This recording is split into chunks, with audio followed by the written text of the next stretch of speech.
Bonjour. Alors aujourd'hui, je vais vous parler, je vous ai parlé de Prométhée, de Lucifer, de Christ dans les vidéos précédentes.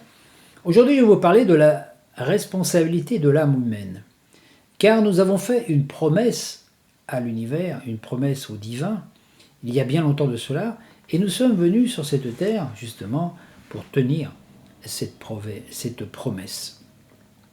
Le but que poursuivent les hiérarchies divines et tous ceux qui l'ont compris, c'est d'unir, à travers tous les êtres, ce qui a été séparé.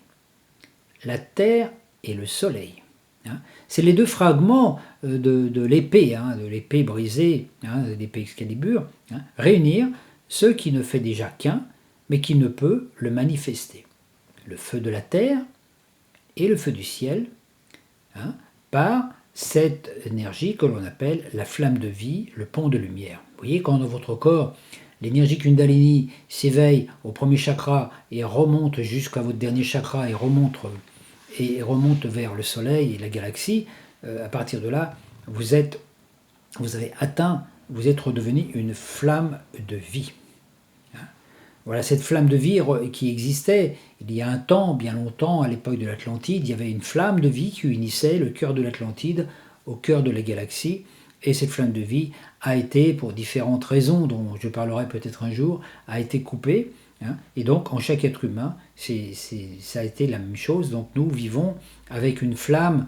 Nous avons une petite flamme dans la tête et une petite flamme dans le premier chakra. Il faut que les deux flammes se rejoignent, que l'énergie remonte, d'accord ? Donc créer ce qu'on appelle un pont de lumière. Ce pont de lumière que Jésus est venu rétablir.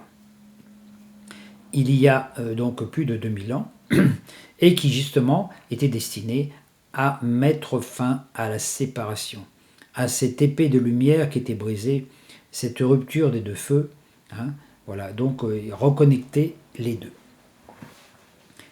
Lorsqu'il y a eu le déploiement de l'arbre de vie, lorsqu'il est apparu la vie, dans le manifesté, l'âme de l'homme a choisi la séparation pour prouver, manifester et symboliser que même séparée, même individualisée, elle pouvait, dans la totalité de l'immensité de l'amour, ne regarder que le Père-Mère, ne regarder que le soleil. Notre âme a voulu prouver l'immensité de son amour en démontrant que, dans la séparation même, en connaissant autre chose que le paradis et l'Éden, l'amour du Dieu et du soleil qui était en nous serait le plus fort, et que nous reviendrons à notre Père enrichis de cette expérience. En réalisant cette alchimie, l'homme reviendrait donc grandi par un amour que la séparation n'avait fait qu'accroître dans cette aspiration au retour. Mais les voiles de l'oubli ont recouvert, sur la terre des hommes, l'Adam et Ève. Les voiles de l'oubli où le regard n'était pas fixé uniquement vers le soleil.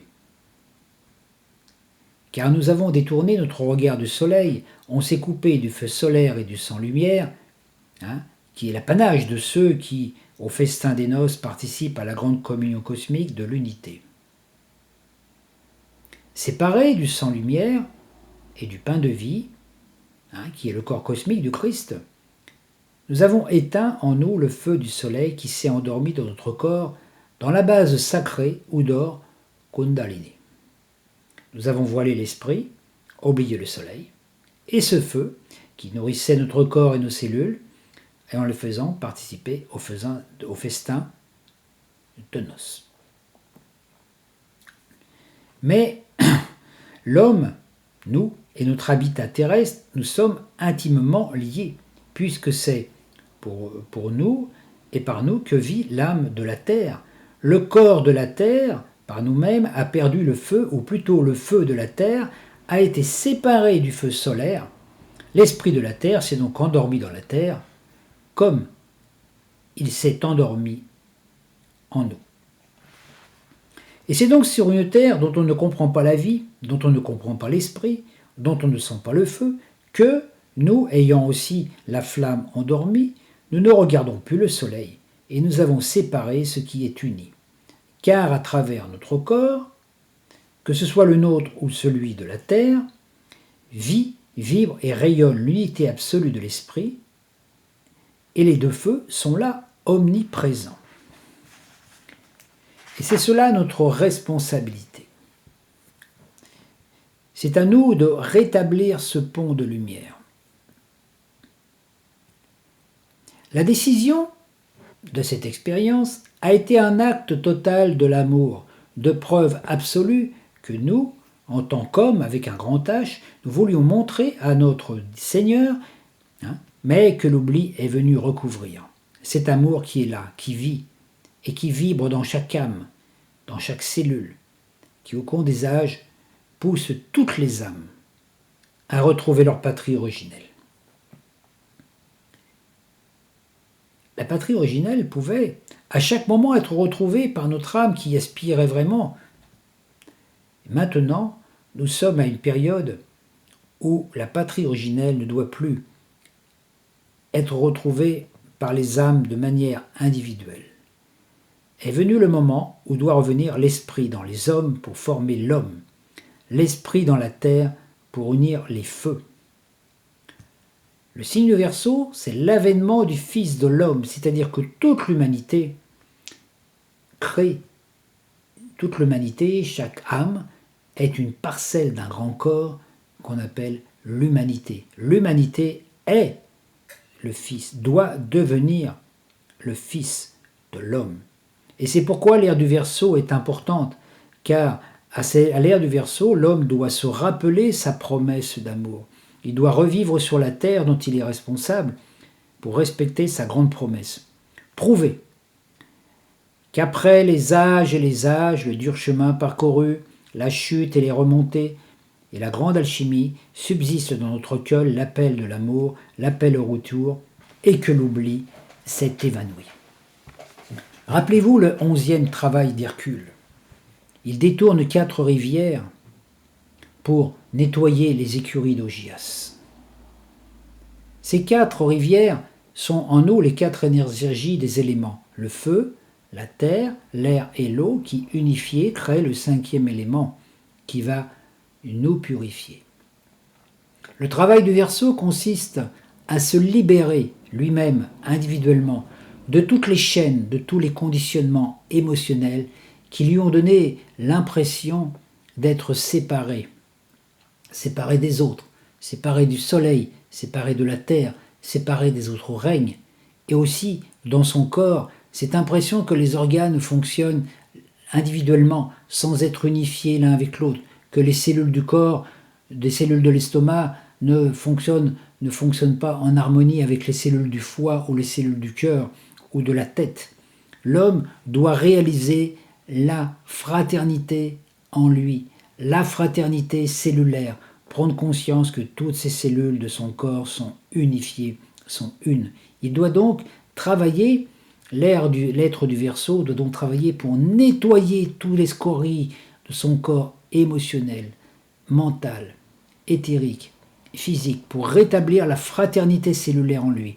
Et quand il a rétabli la fraternité cellulaire en lui, qu'il est libéré de toutes les chaînes, de tous les conditionnements, de toutes les croyances qui ont fait croire, les croyances sectaires, qui font tous les barrages, toutes les lois qui font croire, qui provoquent les barrières religieuses, ethniques, sociales, matérielles.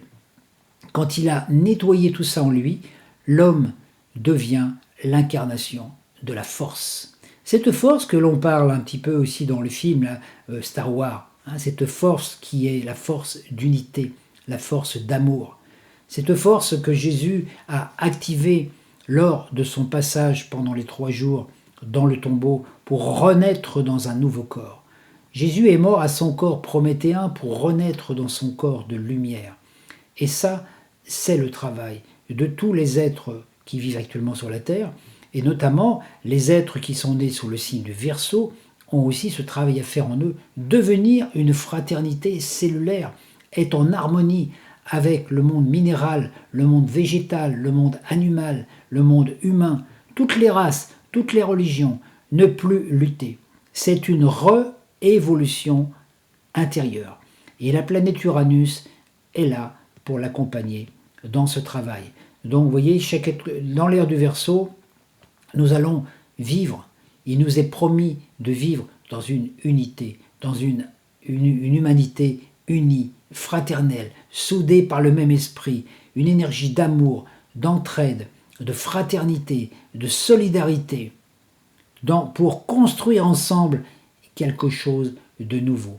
Et ne plus lutter, donc se libérer totalement du dragon prométhéen qui est en nous et qui a aussi pris possession de notre société, de tout notre système. Mais ça ne sert à rien en tant qu'être humain de lutter contre le dragon extérieur. C'est contre le dragon intérieur qu'il faut lutter. C'est quand on a rétabli le règne du Christ à l'intérieur de nos cellules, le dragon se tait. À partir de là, on va manifester le Christ, et même si on est au milieu d'une énergie où il y a encore cette force du dragon, il n'aura plus aucun pouvoir contre nous, puisque nous n'aurons plus du tout d'ego. C'est notre Christ intérieur, notre énergie vibratoire, notre corps de lumière, qui va agir, qui va apporter une protection à tout ça, parce que nous serons dans une vibration suffisamment lumineuse pour que le dragon n'ose pas s'y frotter. L'ère du Verseau est donc très importante et nous rentrons, voilà. Donc actuellement, c'est en activant cette flamme de vie en nous que le travail peut se faire, éveiller le grand feu qui dort, en laissant, avec amour, envahir tous ces corps, nous transformer, en acceptant d'être cet athanor, cette coupe où le sang humain devient divin. L'homme responsable, conscient de sa responsabilité, redevient le Graal vivant et participe à la grande communion mystique. Et tous les êtres qui sont nés sous le signe de Verseau ou qui ont des énergies de Verseau ont particulièrement ce travail à faire. Ça concerne tous les humains, ça ne veut pas dire qu'ils sont mieux, c'est-à-dire qu'ils ont vraiment concentré leur énergie là-dessus, dans cette incarnation, devenir un Graal vivant. Imaginez le Graal au niveau cosmique, qu'est-ce que c'est que le Graal ? C'est simplement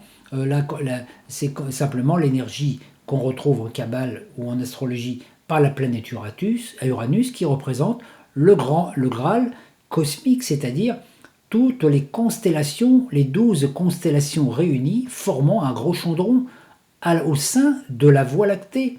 Le grand chaudron zodiacal, dont il y a le reflet dans ce monde humain en tant que zodiaque astrologique, voyez, et donc être capable de puiser cette eau de vie, cette énergie divine, cette énergie christique, cette énergie d'amour qui vient du Christ cosmique, et donner à boire à ceux qui ont soif. Donc apporter aux gens de l'eau, apporter de l'eau céleste, l'eau divine, donner à boire aux gens. Voyez, et c'est pour ça aussi que moi, dans mon travail personnel, je fais ce travail de diffusion par les vidéos, parce que étant signe du Verseau, j'ai aussi ce travail à faire. Mon but, c'est de donner à boire à ceux qui ont soif, et puis aussi d'apporter de la joie, de l'enthousiasme pour continuer le travail, en étant moi-même simplement que quelqu'un qui vous sert à boire, c'est tout. C'est pas moi qui fais le travail, je suis qu'un serveur, comme si j'étais dans une taverne et que vous avez soif et je vous donne à boire. Voilà, c'est tout. Et donc chacun, sans aucune comment je veux dire, vanité quelconque en disant « Oh là là, je suis un messager du Verseau, etc. » Non, et tous les êtres du Verseau ont cette capacité. Mais, naturellement, il y a un grand travail à faire pour se libérer de cette force prométhéenne en nous. En éveillant ce grand feu qui dort en nous, en le laissant s'exprimer, il y a cette transmutation qui s'est faite. Mais on ne peut pas apporter la lumière autour de soi, on ne peut pas apporter cette liberté, parce que le Verseau, c'est l'être libre, on ne peut pas apporter même l'énergie libre si soi-même on ne l'a pas découvert en soi. Et c'est une chose extraordinaire, parce que l'énergie christique, qui est aussi manifestée en tant que substance énergétique, cosmique, universelle, elle est là dans nos cellules. L'énergie libre, elle est dans notre corps, elle est nulle part ailleurs. Même si on arrive à la capter par des instruments, avec le temps, avec le côté scientifique, sachez que le Christ, Jésus, est un être qui a manifesté l'énergie libre. C'est pour ça qu'il était capable de marcher sur l'eau, de se transférer d'un endroit à un autre, de créer de créer de la nourriture, etc. Parce qu'il avait la vraie vision, il avait la vision du vrai corps de la Terre. Sa conscience était immergée dans la nouvelle Terre, dans la Terre de 5e dimension unifiée, où là il y a tout. Il y a toute la nourriture, il y a tout ce qu'on veut, etc. Donc il puisait, lui, voilà, il dit, vous voulez un pain, hop, il vous donne un pain, vous voulez de l'eau, voilà, vous voulez un poisson, il vous donne un poisson, voilà, parce que il avait sa conscience qui était connectée à cette vision de la terre, mère telle qu'elle était, telle qu'elle est, dans sa véritable vibration. Il était complètement immergé dans la plaine glorieuse. La conscience de Jésus était installée dans le paradis, dans l'Éden. Naturellement, il voyait tous les arbres avec tout ce qu'il y avait, il dit, ah, voilà. Et donc, alors que les gens qui étaient autour de lui, bah, eux, ils ne voyaient pas ni les pains, ni le vin, ni toutes ces choses que Jésus y puisait dans d'autres choses. Et eux, ils ne comprenaient pas, ils disaient, oh là là, il y a des miracles. Donc ce qui nous paraît, nous, en tant que miracle, quand on voit des magiciens réaliser des choses, pour un être divin, c'est quelque chose de normal. Ce qui n'est pas normal, c'est que nous ne croyons plus à la magie. Nous avons les capacités de magie, et le mot imagination est dans notre français est quand même très intéressant. Vous voyez, l'imagination, c'est-à-dire ce que je suis capable d'imaginer, je suis capable de le vivre. Les choses qu'on imagine, c'est des choses qui existent déjà dans le monde invisible. Rien n'existe dans le visible qui n'a pas été auparavant conceptualisé dans l'invisible. Et quand quelqu'un trouve une idée de génie à incarner ou autre, c'est parce qu'elle existait déjà dans un autre plan. Et qu'à un moment, pof, son attention a été connectée à cette énergie-là, il a reçu l'info, il l'a acceptée, il l'a vécu, il l'a actualisé par un acte. Vous voyez ? Donc après, pour ça, plus notre conscience est élargie, plus notre conscience est ouverte, plus nous avons accès à un magasin qui est grand. Hein ? Un être humain ordinaire, ça correspond un petit peu comme dans le temps, quand vous alliez dans une épicerie, vous voyez une toute petite épicerie avec quelques petits rayons, etc. Vous voyez, il n'y a pas grand-chose à acheter. Et puis après, maintenant, regardez, on va dans un supermarché ou dans un hypermarché, regardez la grandeur des rayons. Il y en a partout, il y en a partout. C'est la même chose au niveau divin.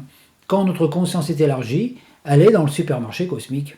Donc il y a plein de possibles, plein de choses extraordinaires, mais elle se laisse guider par sa présence, par la présence christique, qui va l'aider qui va lui dire, tiens, ce truc-là, est-ce que ça t'intéresse ? Vous voyez, hein, on peut pas, c'est pas la peine.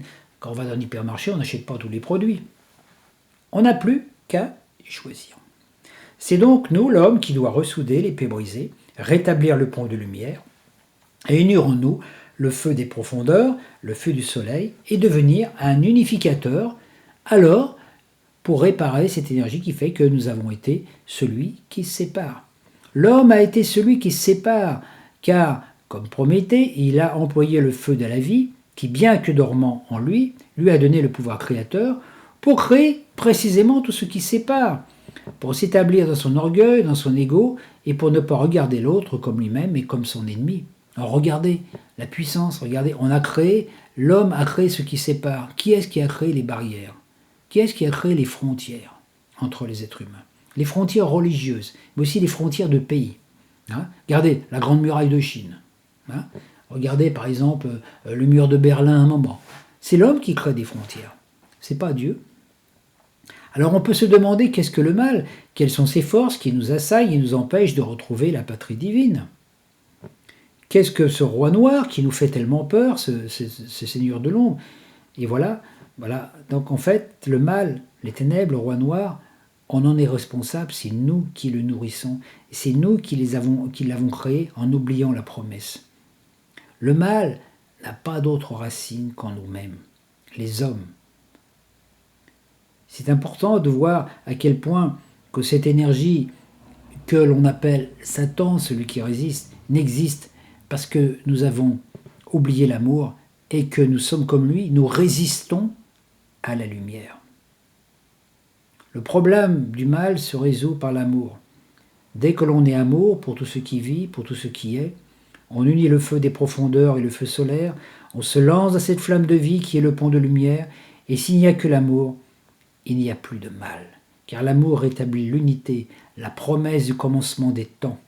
Et lorsque notre regard ne se tourne que vers le soleil, dans ce regard, on emporte tout ce qui est contraire à l'amour.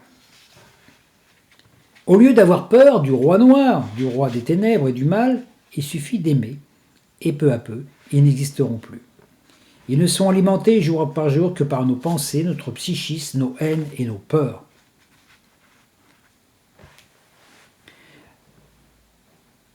C'est à nous de voir que toutes ces forces négatives, des golems sans esprit, c'est nous qui les avons créées. Et si nous n'émettons que des pensées d'amour, de joie et de paix, ils disparaîtront. C'est pour ça la flamme de vie qui naît en bas de notre colonne vertébrale doit monter jusqu'au château du Graal. Le château du Graal, c'est notre conscience, le sommet de notre tête, là où se tient la couronne, jusqu'aux hiérarchies, jusqu'au maître. Et donc chacun doit unir les feux en soi, mais doit aimer. Aimer, c'est la seule solution. Lorsque nous comprenons que la flamme de vie est reconnectée, elle prend tout en elle. Le soleil en est le symbole. Ouvrons-nous à la grâce du Christ, au rayonnement du château du Graal, de la Jérusalem céleste, peu importe le nom que l'on donne à cela, elle est là, elle rayonne, nous aide, nous aime. La flamme de vie, le pont de lumière reconstruit, amen. Mais pour cela, il faut que nous soyons conscients que c'est nous qui sommes créateurs aussi du mal. Et quand on a reconnecté en nous tous les feux, ils ne sont plus séparés. Ça ne sert à rien de se culpabiliser d'être tombé dans le piège de l'expression d'avoir nourri ces forces du mal, puisque de toute façon ça faisait partie aussi du plan. Il fallait plonger dans l'ombre pour retrouver la lumière. Le regard du soleil peut transformer tout ce qu'il touche. Et la pierre philosophale que nous avons en nous peut tout transformer. La pierre philosophale est pré-inscrite dans toutes vos cellules. Imaginez que chaque particule de vos cellules, chaque électron, est une petite particule de lumière et qu'elle ne demande qu'à s'embraser. Voyez-vous, c'est un petit peu tout ça comme à Noël, voyez, vous avez toutes les guirlandes, puis à ce coup vous allumez la lumière, il y a toutes ces couleurs qui sortent. Donc il est temps que nous comprenions notre responsabilité vis-à-vis de cela, vis-à-vis de la Terre, et de tenir cette promesse d'amour du commencement. Voilà, c'est vraiment l'énergie du soleil, l'énergie du Christ en nous qui peut accomplir cela. Et c'est jamais notre volonté ni notre ego. Donc c'est à chacun de nous de devenir une coupe, de réaliser qu'à l'aide de toutes les coupes offertes de tous les êtres de bonne volonté, l'unité peut régner sur la terre. L'âme unique de l'homme. Mais l'unité ne peut régner que par l'alchimie, c'est-à-dire par la transformation de tout le psychisme de non-amour et d'ego que chacun porte en lui. Lorsqu'on réalise cette transformation, lorsqu'on est vide de tous ces scories, alors nous sommes remplis de soleil et nous sommes une flamme de vie. Si l'on s'ouvre au soleil et si l'on veut accomplir le soleil, il faut être vide de tout ce qui n'est pas lui.